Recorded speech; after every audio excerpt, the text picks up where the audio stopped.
अभिष्टा college के exams में तुम फर्स्ट आना चाहती थी, लेकिन विधि फर्स्ट आ गई और इसीलिए तुमने विधि को मार डाला ताकि स्कॉलरशिप तुम्हें मिल जाए। मैंने एक खास जगह जाकर विश मांगी थी, उसी की वजह से विधि की जान चली गई। तो जरा हमें भी बताओ। ठाकुर बलदेव की पुरानी हवेली में, बलदेव भवन।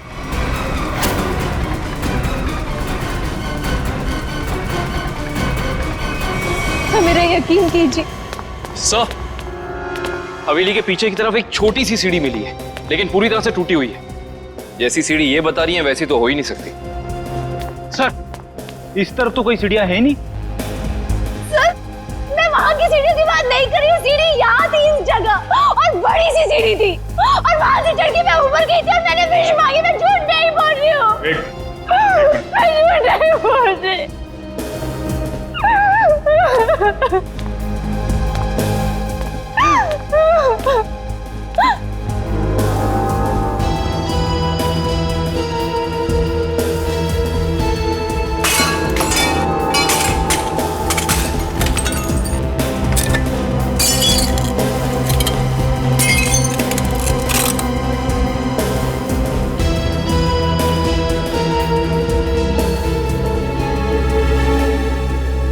आओ अभिष्टा, देखो देखो तुम्हारी सीढ़ी। ये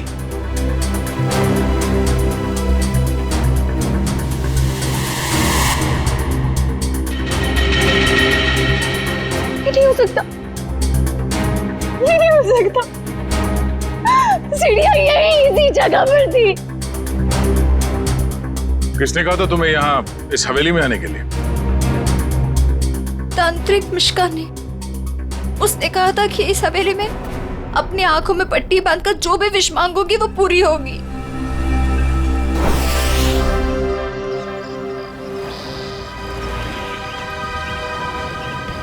सर, अभिष्टा ने जिस मिश्का तांत्रिक की दुकान के बारे में बताया, वो इसी शॉपिंग सेंटर में।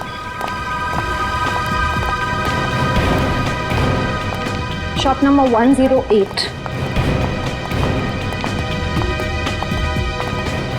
ये पर ये तो कोई गोकाली इन्वेस्टमेंट का ऑफिस है। पक्का अभिष्टा ने इसी ऑफिस के बारे में बताया था। हाँ सर, उसने एड्रेस तो यही दिया था। रामू जल्दी करो, हमें शाम तक ये सब खाली करना है। Excuse me. जी कहिए। यहाँ इस दुकान में किसी मिश्का नाम की तांत्रिक का ऑफिस था, कहाँ गया वो?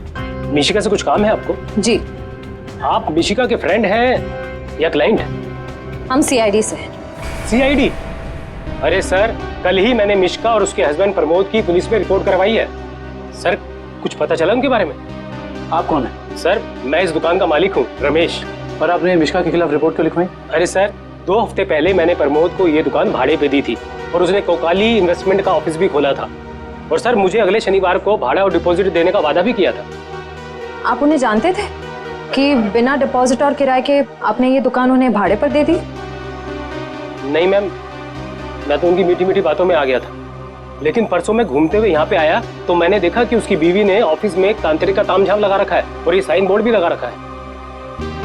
फिर मैंने प्रमोद को कहा कि ये सब कुछ यहाँ नहीं चलेगा, तो प्रमोद ने मुझे कहा कि उसकी बीवी ने नया ऑफिस लिया है और 2-4 दिन में वहाँ चली जाएगी। कहीं और शिफ्ट करके गया दोनों? पता नहीं सर, रातों रात दोनों ने ऑफिस खाली कर दिया और मेरा 15 दिन का भाड़ा तक नहीं दिया। सर, आपने जो एग्रीमेंट कराया होगा उसमें उनका पुराना एड्रेस होगा, जरा दिखाइए। सर, एग्रीमेंट तो नहीं बनाया, मैंने सोचा बाद में बना दूंगा। आपके पास उनकी फोटो भी नहीं होगी? नहीं मैम, फोटोग्राफ भी नहीं है। जानते हो ना, बिना एग्रीमेंट के दुकान भाड़े पे देना कितना बड़ा जुर्म है। जानता हूँ सर, गलती हो गई, सॉरी। बस सॉरी बोल दी और बात खत्म हो गई। कब समझेंगे आप लोग? चेहरा याद है उनका? जी सर, चेहरा याद है। उनका स्केच बनवाओ। जी सर। और अभिष्टा से पूछना होगा कि उसे इस मिश्का के बारे में पता कैसे चला।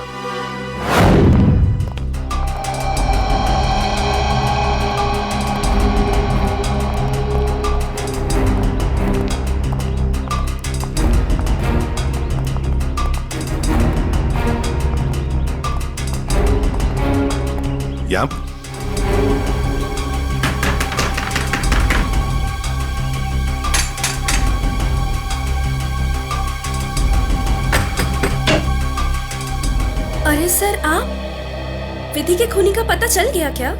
बहुत जल्द पता चल जाएगा, लेकिन तुम्हारे पास ऐसी कोई जानकारी है जो हम जानना चाहते हैं? जी मेरे पास? जी हाँ।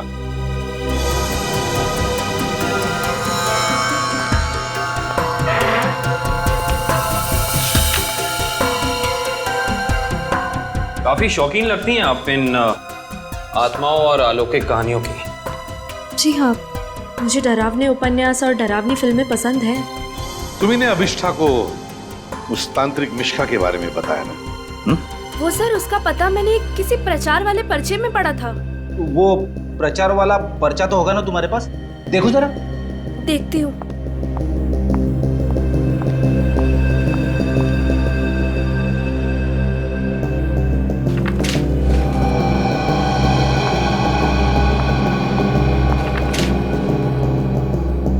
तंत्र विशेषज्ञ मिशिका, आत्मा अनुसंधान केंद्र, shop number 108, rainbow shopping mall.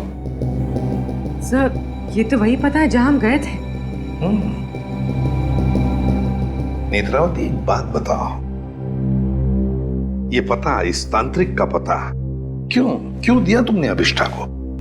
Sir वो अभिष्ठा परेशान रहने लगी थी और अजीब सा बर्ताव करने लगी थी। अजीब सा बर्ताव मतलब वो लाइट्स बंद करके घंटों अंधेरों में बैठी रहती थी, किसी से भी झगड़ पड़ती थी, और तो और लेक्चर में उसका ध्यान भी नहीं रहता था। पेजेस पे विधि का नाम लिखती रहती थी, कम से कम 3-4 पेज लिख चुकी थी। और सिर्फ इसीलिए तुमने अभिष्ठा को इस तांत्रिक मिश्का का एड्रेस दिया है? नहीं सर, तंत्र मंत्र में तो मैं भी विश्वास नहीं रखती हूँ, लेकिन मुझे लगा शायद इससे उसका ध्यान बढ़ जाएगा और अपनी इस हालत से वो बाहर आ पाएगी। हाँ, लेकिन वो इन सब चीजों से बाहर आने की बजाय इन सब से जुड़ती चली गई। सच कहूँ तो अगर मुझे पता होता कि इन सब का नतीजा विधि की मौत है, तो मैं उसे ये सलाह कभी नहीं देती। ठीक है, अगर जरूरत पड़े तो हम तुमसे फिर मिलेंगे।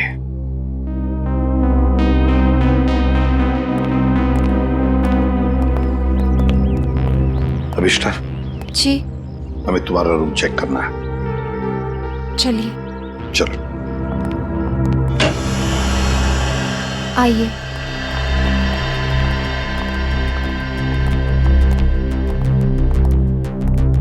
कमरे की अच्छी तरह से तलाशी ले लो।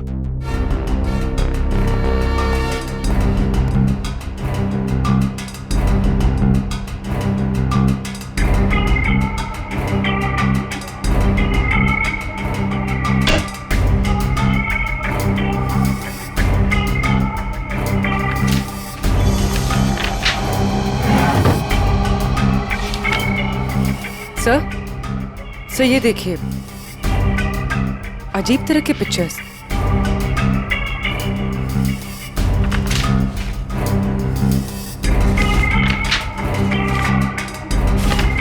क्या है ये सब तुमने बनाई? मुझे पेंटिंग का शौक है, मेरे दिमाग में जो भी आया मैं वो पेंट करती हूँ। सर, किसी की तस्वीर मिली है। कौन है ये? तुम्हारे पापा? जी, मगर कुछ साल पहले ये गुजर गए। मेरे चाचा चाची ने मुझे पाला है। इनफैक्ट कॉलेज और हॉस्टल का खर्चा भी वो ही देखते हैं। सर, हाँ, ये दवाइयां मिली।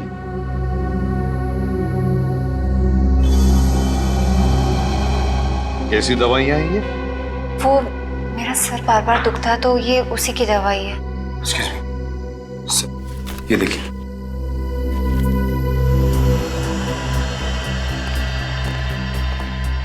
ये दवाइयां तो किसी साइकियाट्रिस्ट ने प्रिस्क्राइब की हुई है। सर ये जरूर हमसे कुछ छुपा रही है।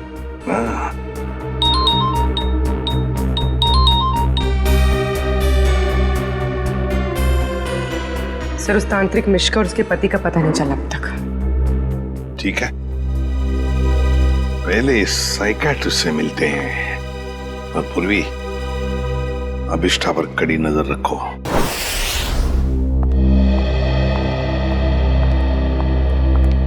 Excuse me doctor.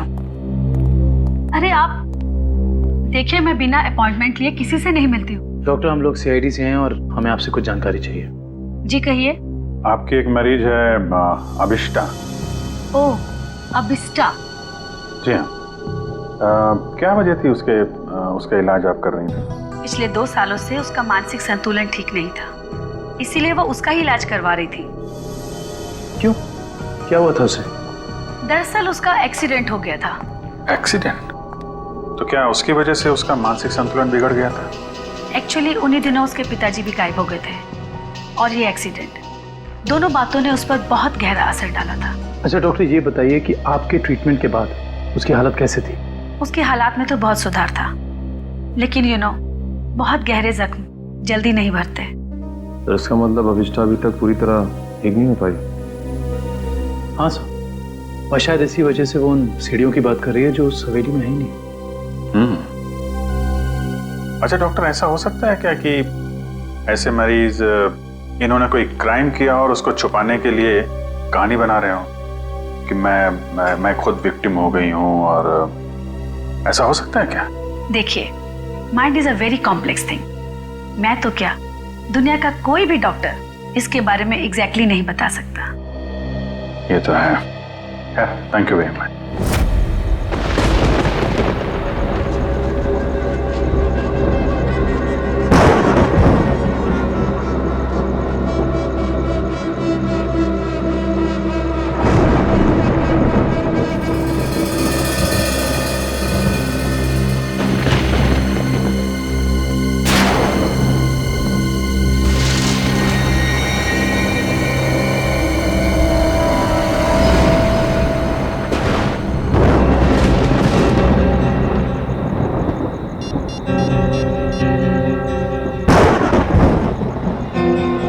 Hello ACP साहब। सर वो कॉरिडोर में बैठी है, कहीं खोई हुई है। मैंने उस पर नजर रखी हुई है सर। ठीक है पूर्वी, उसके हर मूवमेंट पर नजर रखो, बताते रहना मुझे क्या क्या करती है वो। ओके? जी सर, कुछ भी अजीब होता है तो मैं आपको फोन करती हूँ।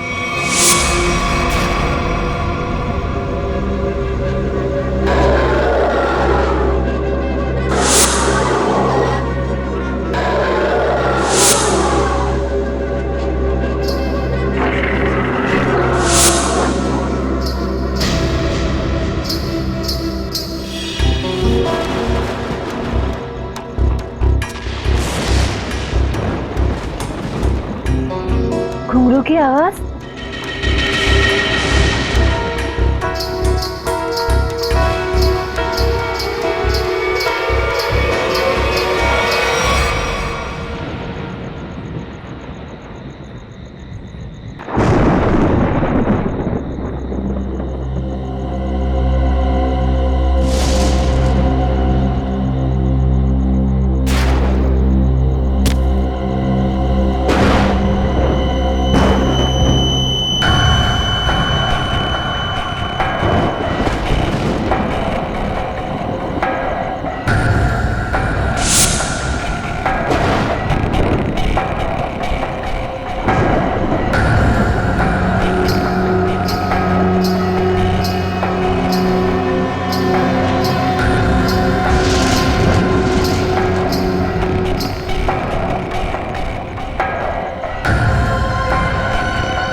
फोन, टॉर्च, फोन कहाँ है?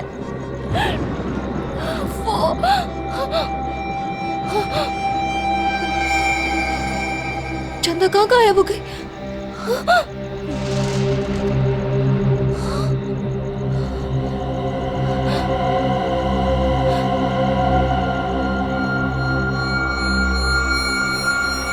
अपने पापा के पास जाओ।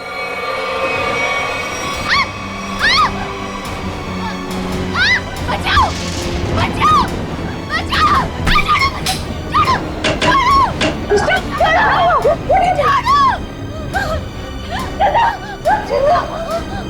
अरे क्या हुआ? मुझे नहीं पता, मैं तो बस अंधेरे में टकरा गई और ये चीखने लगी। मैंने अभी बाहर चंदा को देखा। चंदा? चंदा? चंदा कौन है? कोई नई हॉस्टल में रहने आई है? नहीं नहीं, वो ना लाल साड़ी में है। वहाँ उधर, वहाँ सीढ़ियों के पास। अरे नहीं नहीं, जरूर तुम्हारा कोई वहम होगा। नहीं, ये मेरा बहन नहीं है।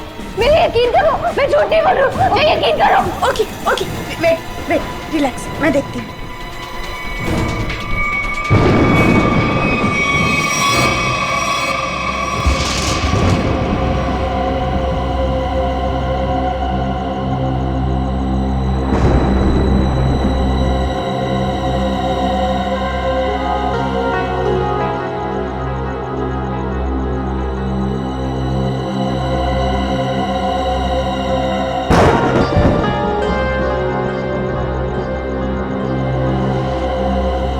यहाँ पर तो कोई भी नहीं है और कुछ लिखा भी नहीं है।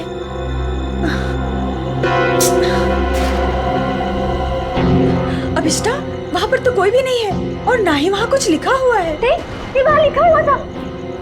साथ कैसे हो सकता?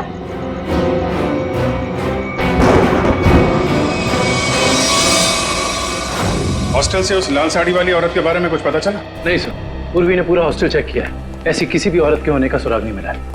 और जो लाइट गई थी थोड़ी देर के लिए, कोई बाहर वाला था क्या? सब पूर्वी ग्राउंड फ्लोर पर थी और भी कई स्टूडेंट्स थे वहाँ पे। ऐसे किसी का मेन स्विच ऑफ करके गायब हो जाना इतना आसान नहीं हो सकता। और जो दीवार पे लिखा था खून से, उसके बारे में क्या बताया? नहीं सर, दीवार पे किसी भी खून का निशान नहीं मिला और ना ही ऐसी किसी लाल स्याही का निशान मिला है जो अचानक हवा में उड़ जाए, गायब हो जाए।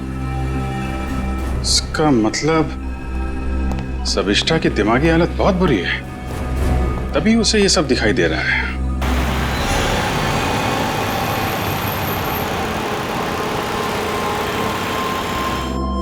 कोई है जो ये साबित करना चाहता है कि ये सारा काम चंदा की आत्मा कर रही है।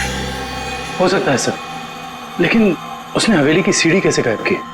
हाँ सर, एक रात में अचानक सीढ़ी गायब नहीं की जा सकती है। चंदा की आत्मा का वापस आना और सीढ़ी का गायब होना, ये सब अभिष्टा की दिमाग की कहानी है। Hello Abhijit sir, sir Abhishta hostel से निकलकर मारवे रोड की तरफ जा रही है। मैं उसका पीछा कर रही हूँ सर। मारवे रोड? सर ऐसा लगता है किसी से मिलने जा रही है। अच्छा, सर रोड पे तो उसका कॉलेज भी है। पर सर इतनी रात को कॉलेज में किससे मिलने जा रही होगी? सर हो सकता है ये वहाँ कोई सबूत भूल गई हो और अब याद आया तो लेने जा रही हो। नहीं, वहां पे कोई खास सबूत तो मिला नहीं था, कुछ और ही बात लगती है। नजर रखो उस पर।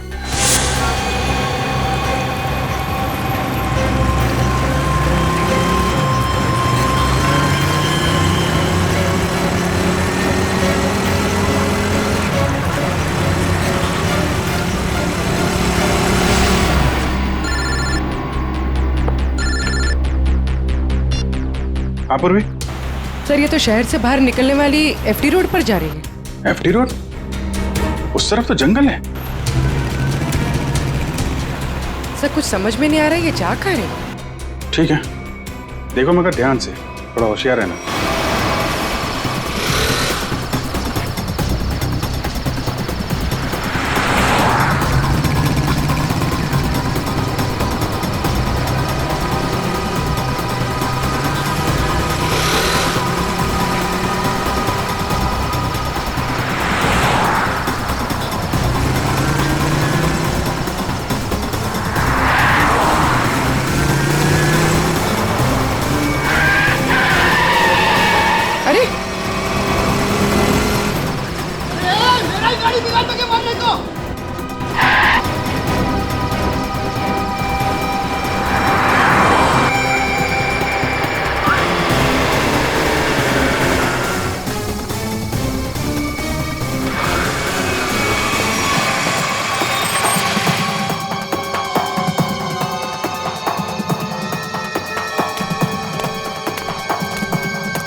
पूर्वी? सर वो जंगल के अंदर घुस गई है, मैं उसका पीछा करती हूँ। ठीक है, तुम भी जाओ, लेकिन थोड़ा संभाल के, होशियारी से, हैं?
तो अभिष्ठा के पिताजी हैं।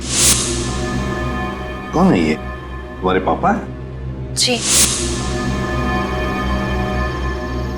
ये तो मर चुके हैं।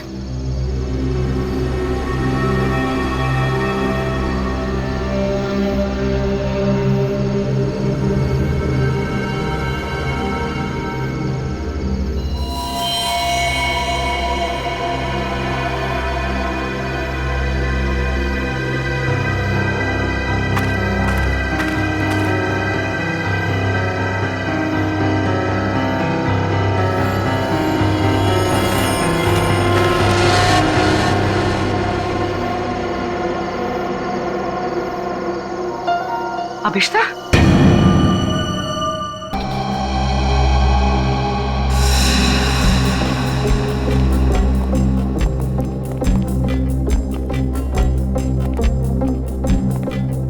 अभिष्ठा,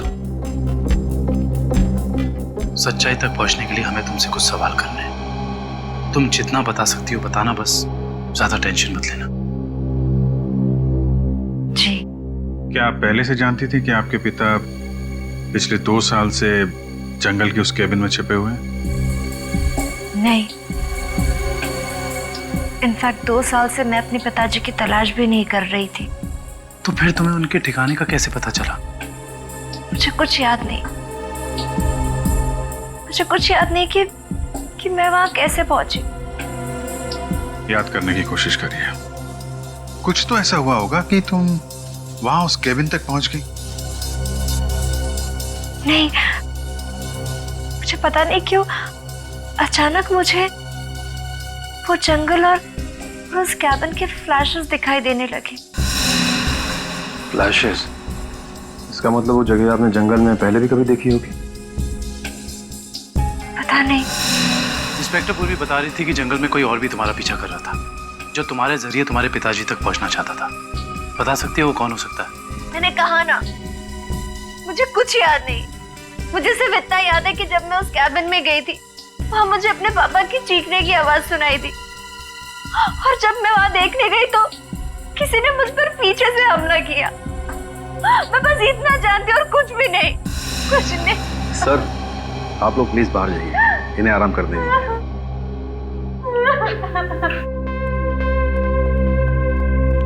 सब अभिष्टा के पिताजी के बारे में ज्यादा कुछ जानकारी मिली नहीं। उस केबिन की छानबीन करते हैं, वहीं से कुछ पता चलेगा। 2 साल तक उसके पिताजी यहाँ छिपे क्यों थे, जबकि उनकी बेटी यहाँ पास ही के शहर में मानसिक तौर पे बीमार थी? सर, अभिष्टा के पिताजी का बैंक स्टेटमेंट मिला।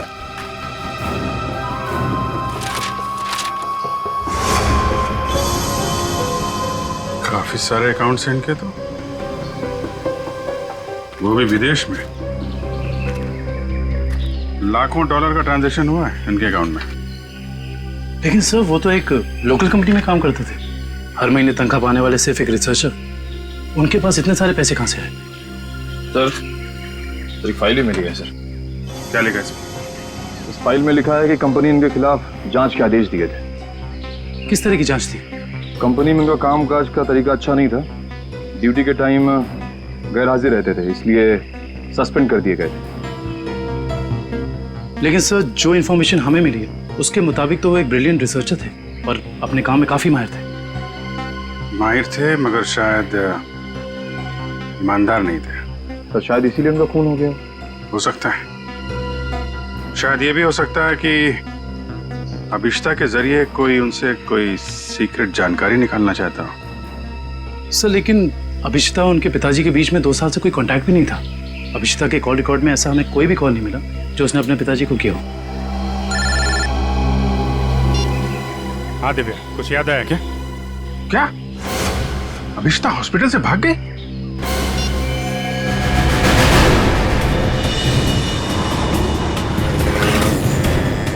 हेलो अभिष्टा, अभिष्टा कहाँ हो तुम? हवेली में? हेलो हेलो अभिष्टा, तुम ठीक तो हो? हेलो हेलो, लगता है अभिष्टा किसी मुसीबत में हवेली में है। वो फोन चालू है मगर वो बोल नहीं रही है।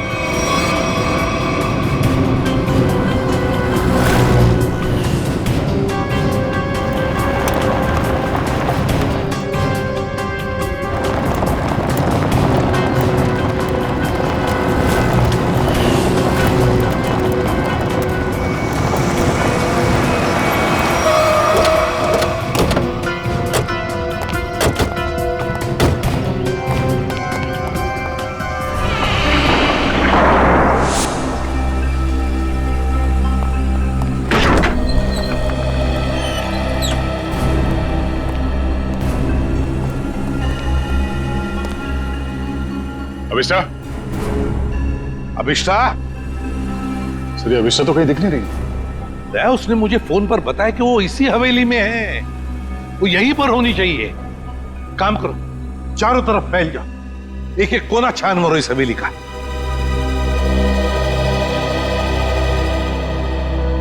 अभिष्टा?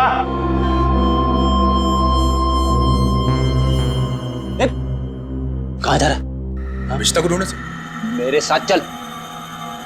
अभिष्टा का तो पता नहीं है, मगर यहाँ पे आत्मा जरूर होगी। कभी सीढ़ी बनाती है तो कभी गायब कर देती है। इन आत्माओं का कोई भरोसा नहीं होता। मेरे साथ चल चल। लगता नहीं है ये अभिष्टा यहाँ पर आई थी। कैसे हो सकता है? उसने मुझे बताया था कि वो हवेली में ही है, हवेली में।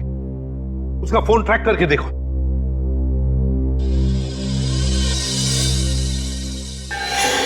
सर उसका फोन यहीं पर है, 200 मीटर के रेडियस पे। 200 मीटर की यार्ड के रेडियस में? लेकिन वो तो हवेली में ही होनी चाहिए थी। या कहीं ऐसा तो नहीं कि कोई अभिष्ठा को कहीं लेकर गया? ये सायरन। सर ये सायरन की आवाज, सर यहाँ पे पास में एक ऑयल रिफाइनरी है, ये वहां का सायरन है। दया, ये सायरन अभिष्ठा के फोन पर बड़ी जोर से सुनाई पड़ा था मुझे। इसका मतलब है सर जब आपकी बात हुई थी तो ये अभिष्ठा उस ऑयल रिफाइनरी के एकदम करीब होगी। हो सकता है। ऑयल रिफाइनरी की तरफ चलते हैं। फ्रेडी देखो कहां पर है ऑयल रिफाइनरी।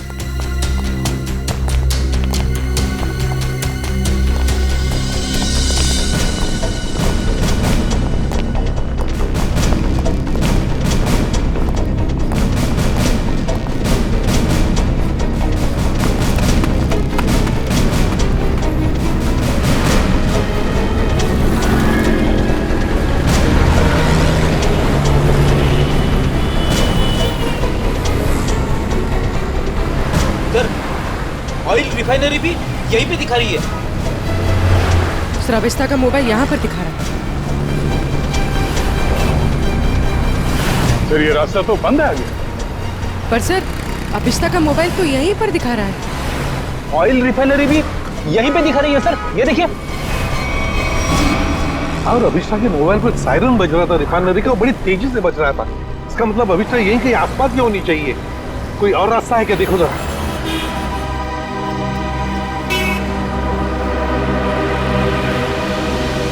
नहीं सर, और तो कोई रास्ता नहीं है। देखते हैं। कहीं ऐसा तो नहीं कि किसी ने जानबूझकर रास्ता बंद कर दिया है? देखो जरा।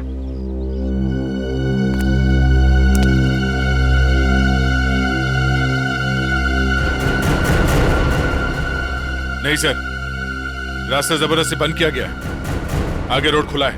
तो फिर दया छोड़ दो इसे।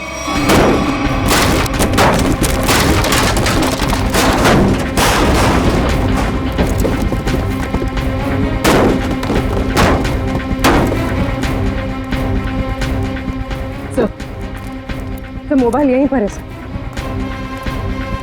सर अभिष्ठा का मोबाइल यहीं पर है। सर हाँ मोबाइल।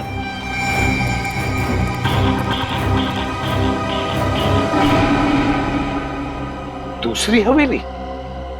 एक जैसी दो दो हवेलियां, ये कैसे हो सकता है सर? कहीं ये भूल भुलैया तो नहीं है? देखते हैं। कहीं ऐसा तो नहीं कि किसी ने जानबूझकर रास्ता बंद कर दिया है? देखो जरा।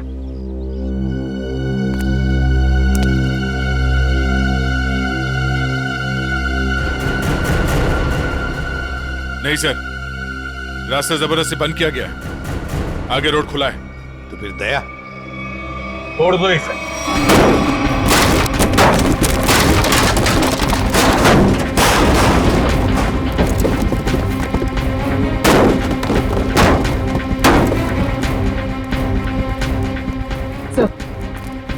सर मोबाइल यहीं पर है सर। सर अभिष्ठा का मोबाइल यहीं पर है। सर हाँ मोबाइल।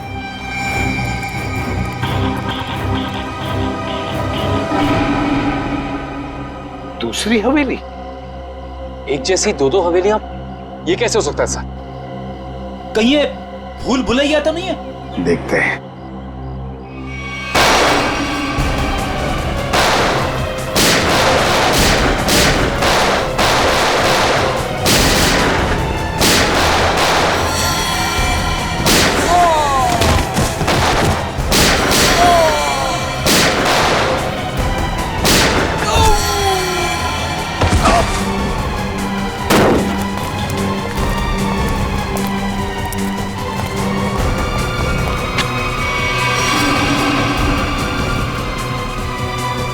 गुंडों को तो मार दिया, आत्मा को गोली कहां से मारूं?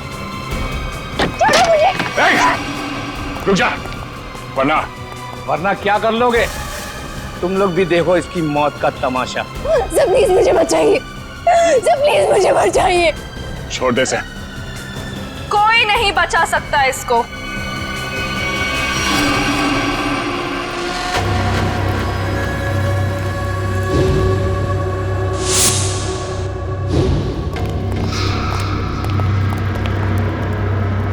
नेत्रावती तुम?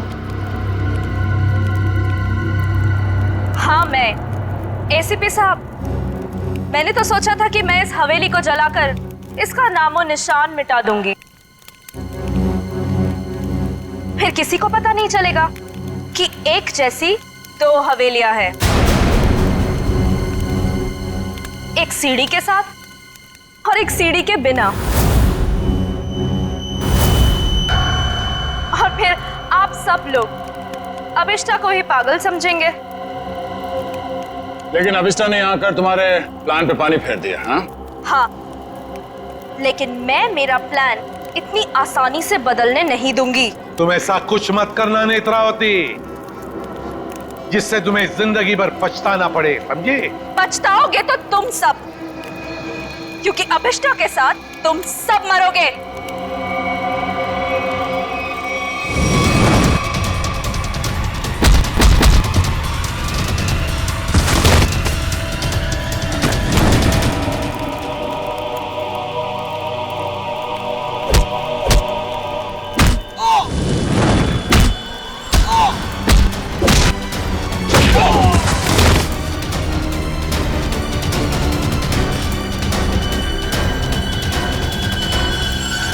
सो मच सर।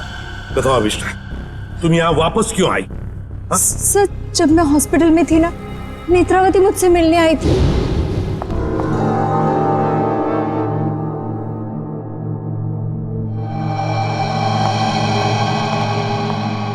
अभिष्टा, अभिष्टा, नेत्रावती तुम? आराम से। अभिष्टा ये सब कैसे हो गया?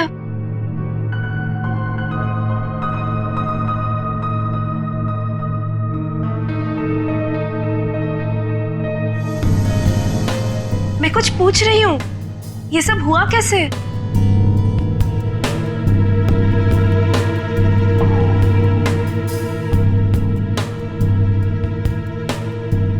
मुझे याद नहीं है। अरे तुम कहाँ जा रही हो? वॉशरूम। पर नेत्रावती तू ना कहीं मत जाना। हाँ, यहीं रुकना, मुझे तेरे से ढेर सारी बातें करनी है। हाँ ठीक है। पक्का कहीं मत जाना प्लीज। मैं अब भी जाके आया। हाँ, रुकना यहीं पे। हाँ।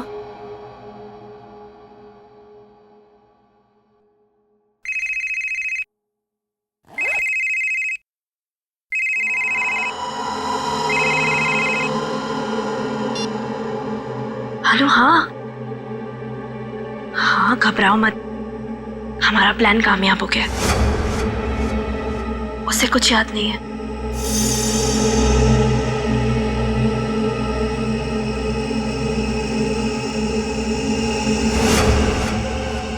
हाँ हाँ, बस यहाँ से निकल के मैं वहीं जा रही हूँ, ठाकुर बलदेव की दूसरी हवेली ना, जिसमें सीढ़ियाँ हैं, गिरवा दूंगी। हाँ ठीक है, जाती हूँ, बाय।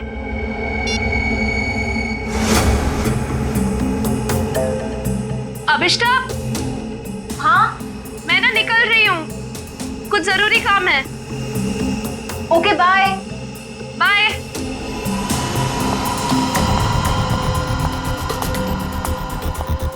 दूसरी हवेली? ये दूसरी हवेली का क्या मतलब है? पता लगाना होगा। यहाँ से जाओ कैसे?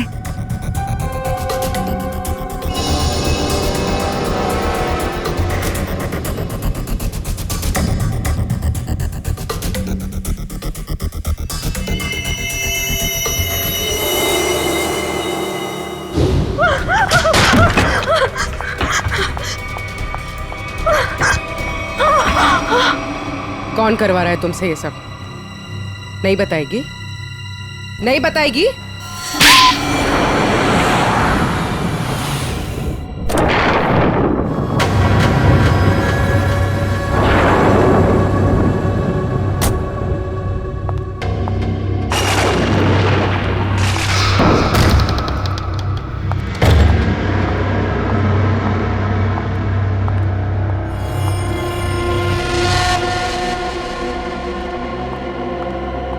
नेत्रा, तुम्हें पता है ना हमारी थोड़ी देर में फ्लाइट है, हमें हमेशा के लिए यहाँ से निकल जाना है। और तुमने ये हवेली जलाई क्यों नहीं अभी तक? माँ, एक प्रॉब्लम है। इतना छोटा सा काम नहीं कर पाए तुम।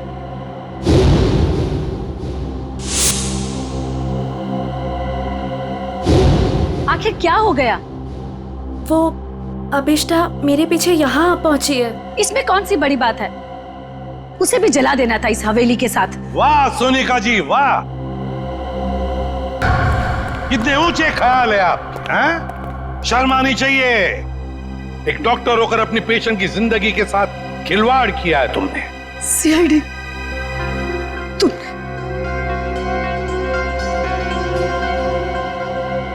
मेरे पास और कोई रास्ता नहीं था। मैंने साइकेट्रिस्ट का काम सिर्फ इसलिए शुरू किया ताकि अभिष्टा की याददाश्त वापस आ जाए और उससे मैं जरूरी जानकारी हासिल कर सकूं। और इसलिए अभिष्टा की याददाश्त वापस लाने के लिए तुमने यह सोचने पर उसे मजबूर किया कि विधि का खून उसी ने किया है ना? हाँ,